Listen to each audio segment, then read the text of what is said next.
လာနေတယ်ခေါ်လိုက်ပါဒီလက်ခေါ်တယ်ကျိုးလက်ခေါ်လာလား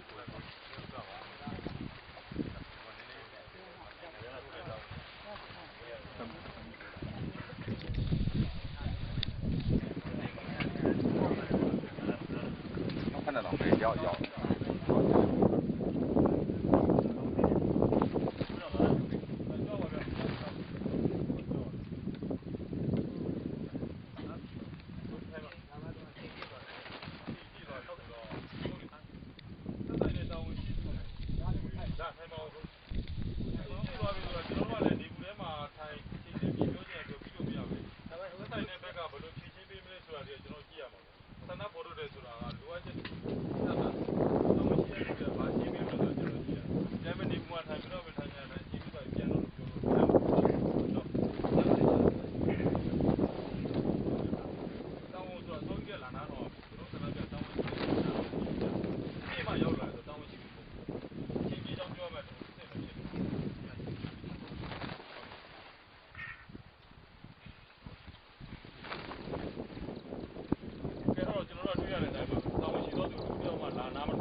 ခေါင်းလောင်းထိုးရသူလောက်ကျွန်တော်တွေ့ရလို့ဖြစ်နော်ဒါဆိုတဲ့ဆိုတာပြောပြ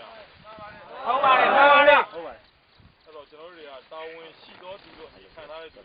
တာဝန်သိလာအောင်နီးပေါင်းစုံနဲ့တွန်းအားပေးရမှာဟုတ်ပါတယ်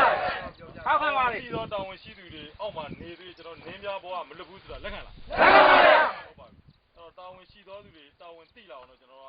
နီးပေါင်းစုံတောင်ပေါင်းစုံနဲ့တွန်းအားပေးရမယ်ဖယ်ရှားပြုပြင်ပြောင်းလဲနိုင်အောင်ကျွန်တော်ဆက်လုပ်သွားပါလိမ့်မယ်ဆက်လုပ်ပါပြောပါ